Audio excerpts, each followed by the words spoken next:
வணக்கம் நண்பர்களே. நம்ம இந்த வீடியோவில் எந்த புத்தகத்தை பற்றி பார்க்க போகிறோம் அப்படின்னா, கால்முளத்தி கதைகள். இதை பற்றி நம்ம ஒரு 20-25 வீடியோ கிட்ட நம்ம போட்டோம். முடியவே போதும்னு ஒரு 4-5 பக்கங்கள் தான் இருக்குது. கிட்டத்தட்ட 80 பக்கங்கள் உள்ள புத்தகம் இது. ஒரு பக்கத்துலேயுமே ஒரு சின்ன சின்ன கதைகள் இருக்கும். அந்த கதைகளை நம்புறவங்க பூர்வக்குடி மக்களாக இருப்பாங்க. அது பீகாராக இருக்கும், இல்லை மத்திய பிரதேசம் இருக்கும், தமிழகத்தாக இருக்கும். ஒரு இயற்கையான தோன்ற விஷயங்கள் எல்லாத்துக்குமே உலகத்தில் உள்ள இந்த மாதிரி பூர்வக்குடி மக்கள் ஒரு கதையை நம்புகிறாங்க. அந்த கதையை அவங்களோட சந்ததியினருக்கு அதை அப்படியே சொல்லிக்கிட்டே இருக்காங்க. அதெல்லாம் தொகுத்து தான் இந்த புத்தகத்தில் போட்டிருக்காங்க.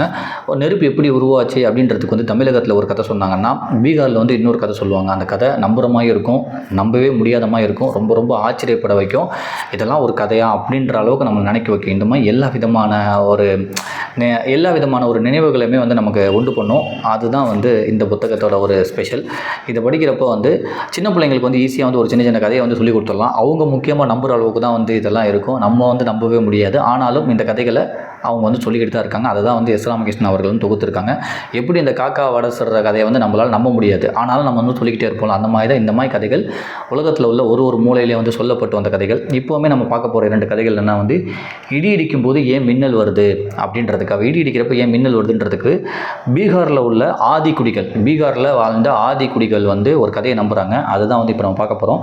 ஒரு 3 வரையும் படிச்சுட்டு நான் உங்களுக்கு அந்த கதையாகவே சொல்லிடுறேன். ராமரின் தம்பி லட்சுமணன் மிக அழகானவன். இவனை சீதைக்கு பிடிக்கவே இல்லை. அண்ணனிடம் எப்போது பார்த்தாலும் அவனை பற்றி குற்றம். ராமரின் தம்பி லட்சுமணன் மிக அழகானவன்.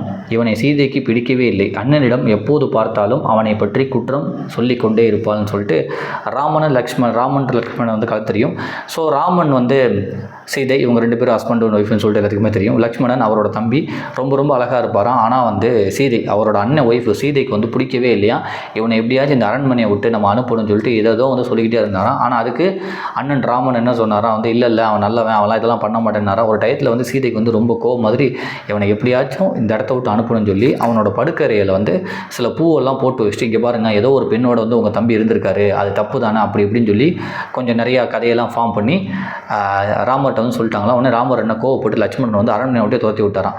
துரத்தி விட்டு ராமன் லட்சுமணன் என்ன பண்ணியிருக்காருன்னா, துரத்தி விட்டோன்னா ரொம்ப கஷ்டப்பட்டு அங்கேருந்து கிளம்பி வரப்போ நாகராஜ அரசன் அப்படின்னு சொல்லி சொல்கிறாங்க. நாகராஜன் என்ன பண்ணுறாருன்னா அவனை உபசரித்து தங்க வைக்கிறாராம், சாப்பாடு கொடுக்குறாராம், எல்லாமே பண்ணுறாராம். ஒரு டயத்துக்கு மேலே ராமருக்கு தன்னோட தம்பி லக்ஷ்மணன் தப்பு பண்ணலை, சீதை தான் அப்படி போய் சொன்னாங்கன்ற உண்மை தெரிஞ்சிருச்சான். அதனால் ராமர் என்ன பண்ணாரோ, ஆளுங்களை எழுப்பி நீ லக்ஷ்மணன் கூப்பிட்டு வா, நாகராஜன் அவர் தான் நம்ம தம்பியை அடைக்கலம் கொடுத்துருக்காரு, நீ அவரை கூட்டிகிட்டு வா, நம்மளே வச்சுக்கலாம். ஸோ நம்ம தான் தப்பாக அவரை நினச்சிக்கிட்டோன்னு சொல்லிட்டு கூட்டிகிட்டு வர ஆள் அனுப்புகிறாரு. இது நாகராஜனுக்கு தெரியுது. ஓகே, லட்சுமணன் தான் நம்மளை விட்டு போகிறாருன்னு சொல்லி என்ன பண்ணுறாரு, ஒரு பெட்டியை கொடுத்து அனுப்புகிறாரு. இந்த நீ இத்தனை நாள் இங்கே இருந்து இல்லை, என்னை விட்டு போகிறீங்களா, இந்த பெட்டி நீ வச்சுக்கோ, ஆனால் இதை நீ உன் அரண்மனைக்கு போனோன்னே தான் நீ திறந்து பார்க்கணும், அதுக்கு இடையில திறந்துடாது அப்படின்றாரு. இங்கே ஆள்லாம் வராங்க, கூப்பிட்றாங்க. இவர் திருப்பி இந்த அண்ணனை பார்க்க அரண்மனைக்கு போகிறாரு. அந்த ஆர்வம்னு சொல்லுவாங்கல்ல, அந்த ஆர்வம் தங்கம் என்ன பண்ணுறாரு, அந்த பெட்டியில் என்ன இருக்குன்னு சொல்லி திறந்து பார்க்குறாரு. அது உள்ள நாக இளவரசி, ரொம்ப அழகான நாக இளவரசி அந்த பெட்டியை திறந்தோன்னே வெளியில் அது வானத்துக்கு போக ஆரம்பிச்சிருச்சான். ஆகா, இந்த பெட்டியை அரண்மனையில் போய் திறந்துருந்தால் நாக இளவரசி நம்ம கூட இருந்திருக்குமே, நாகராஜன் கொடுத்த கிஃப்ட்டை இப்படி வேஸ்ட் பண்ணிட்டோமேன்னு சொல்லிட்டு அந்த நாக இளவரசி வானத்தில் பறந்து போயிட்டு இருக்கான் சிரிச்சுக்கிட்டே. அதை துரத்திக்கிட்டே போகிறதுக்காக அந்த அம்பெல்லாம் எடுத்துகிட்டு அம்பு விட்டுக்கிட்டே போயிட்டு இருந்திருக்காரு. எப்படியாச்சும் அதை பிடிச்சிடணும் அப்படின்னு சொல்லி அந்த அம்பு போதில் அதுதான் இடியோசை அப்படின்றாங்க. அந்த அம்பு போகிற ஸ்பீடு தான் இடியோசை அப்படின்றாங்க. அந்த மின்னல் எதுக்குன்னா இவன் அம்பு விட நாக இளவரசி சிரிச்சுக்கிட்டே போச்சான். அது சிரிப்பு சத்தம் தான் அதோட மின்னல் வெளிச்சம் அப்படின்றாங்க. இதை பீகார் மாநில ஆதிக்குடிகள் நம்புகிறாங்களாம். நான் இந்த கதையை சொல்ல, பீகார் மாநில ஆதிக்குடிகள் நம்புறது தான் நான் சொல்லியிருக்கேன். அதுலேயுமே ஒரு 5 வரியை படிச்சிடறேன். லாஸ்ட் 5 வரியை. லட்சுமணனுக்கு வழியிலேயே பெட்டியை திறந்து பார்க்கும் ஆசை வந்துவிடவே பெட்டியை திறந்தான். உள்ளிருந்த நாக இளவரசி அழகாக வெளிப்பட்டு ஆகாசத்தில் சிரித்தபடியே ஓடினாள். அழகான பெண் தன்னை விட்டு ஓடுகிறாளே என அவள் மீது ஆசை கொண்டு தனது வில்லோடு துரத்தினான் லட்சுமணன். அந்த வில் சப்தம்தான் இடியோசை, மின்னல் வெளிச்சம் அந்த பெண்ணின் சிரிப்பு என்கிறார்கள் பீகார் மாநில ஆதிக்குடிகள் அப்படின்னு சொல்லிட்டு இங்கே கதை போட்டிருப்பாங்க. இங்கே அந்த ஊர் எந்த ஊரில் நம்புகிறாங்கன்னு போட்டிருப்பாங்க. இதுதான் நம்ம பார்க்க வந்த முதல் கதை. 2வது கதை ரொம்ப சிம்பிளாக இருக்கும். மரத்தில் பிசின் வருவதேன் அப்படின்னு சொல்லி கேரளாவில் ஒரு கதை நம்புகிறாங்களாம். ஸோ மரத்தில் இந்த முருங்கை மரத்தில் அந்த பிசின் மாய் வரும்ல, அது ஏன் வருதுன்னு சொல்லிட்டு ரொம்ப சிம்பிளான ஒரு கதை தான். அதை நான் படித்தே காமிச்சிடுறேன். மரத்தில் பிசின் வருவதேன். ஒரு சமயம் பிரம்மாவிற்கு உடலில் எப்போதும் பிசுபிசுப்பான திரவம் சுரக்கும் என்று இந்திரனால் சாபம் தரப்பட்டது. பயந்து போன பிரம்மா தனது சாபத்தை 2ஆக பிரித்து ஒன்றை கடலில் தூக்கி போட்டார். அதனால் கடல் தண்ணீர் உப்பாகி நுரை தள்ளியது. சாபத்தின் மற்றொரு பகுதியை மரத்தில் ஒளித்து வைத்தார். அதுவே பிசினாக வெளிவருகிறதுன்னு சொல்லிட்டு பிரம்மாவுக்கு வந்து உடம்பு ஃபுல்லாக வந்து பிசு பிசுன்னு ஒரு திரவம் சுரக்கணும்னு சொல்லிட்டு இந்திரன் வந்து ஒரு சாபம் விட்டுட்டாராம். அதனால் பிரம்மா வந்து ரொம்ப ரொம்ப பயந்துட்டாராம். நம்ம உடம்புல வந்து அந்த திரவமாய் சுரந்து அது நல்லா இருக்காதே, எல்லாமே நம்மக்கிட்ட வரமாட்டாங்களே அப்படி இப்படின்னு சொல்லிட்டு அதனால் என்ன பண்ணுறாங்க, அந்த சாபத்தை வந்து 2ஆக பிரித்து கொடுத்துட்டாராம். ஒன்று வந்து கடலில் கொடுத்துட்டாராம். அதனால தான் வந்து கடல் வந்து உப்பாகி வந்து நுரை வந்து தள்ளிக்கிட்டே இருக்குது அந்த பிசின் அந்த திரவம் அப்படின்றனால. இன்னொரு சாபத்தை என்ன பண்ணிட்டாராம், அந்த 2 சாபத்தை 2ஆக பிரித்து இன்னொன்று வந்து மரத்தில் வந்து ஒழிச்சு வச்சிட்டாராம்.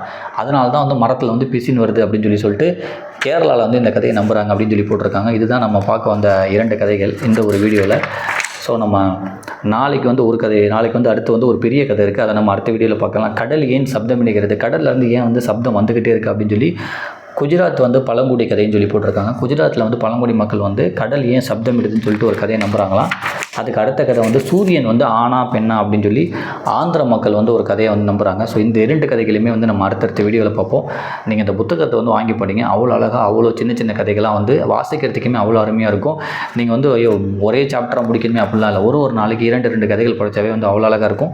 சின்ன பிள்ளைங்களுக்கும் சொல்லி புரிய வைக்கலாம், அவங்களுக்குமே புரிகிற மாதிரி இருக்கும், அவங்களுக்கு ரசிக்கிற மாதிரி இருக்கும்.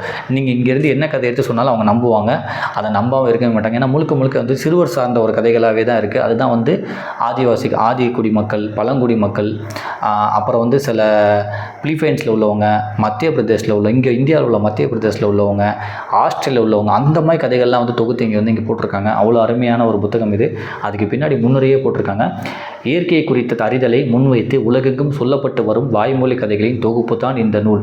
உலகம் தோன்றியது எவ்வாறு என்பதில் துவங்கி மனிதர்களுக்கு ஏன் சிறகுகள் இல்லை என்பது வரை பல்வேகைப்பட்ட கதைகள் இதில் அடங்கியுள்ளன. உலகத்தை புரிந்து கொள்ள கதைகளே எளிய வழி என்கிறது இந்த தொகுப்புன்னு சொல்லிட்டு, உலகத்தை நீங்கள் புரிஞ்சுக்கணும்னா அதை கதை வழியாக தான் புரிஞ்சிக்க முடியும். கதையை சொல்லி தான் வந்து இந்த உலகத்தை வந்து புரிஞ்சிக்க முடியும். ஒரு ஊரை பற்றி சொல்கிறேன்னா அந்த ஊரில் எப்படி இருந்து தெரியுமா, அது இப்படி அப்படி தான் சொன்னால் தான் மக்களுக்கு வந்து சீக்கிரம் புரியும். பெருசாக வந்து ஒரு இது பண்ணாலாம் வந்து புரியாது. கதைகள் வழியாக தான் வந்து மக்களுக்கு வந்து உலகத்தை வந்து புரிஞ்சுக்கிறதுக்கு ஒரு எளிய வழின்னு சொல்லிட்டு இந்த புத்தகத்தோட அந்த முன்னுரையிலே வந்து சொல்லியிருக்காங்க. 100 ரூபாய் தேசாந்திரி பதிப்பகம் வந்து வெளியிட்டிருக்காங்க. எஸ் ராமகிருஷ்ணன் அவர்கள் வந்து எழுதியது. நீங்கள் வாய்ப்பு இருந்தால் நேரம் ஒதுக்கி வாங்கி படிங்க. நன்றி.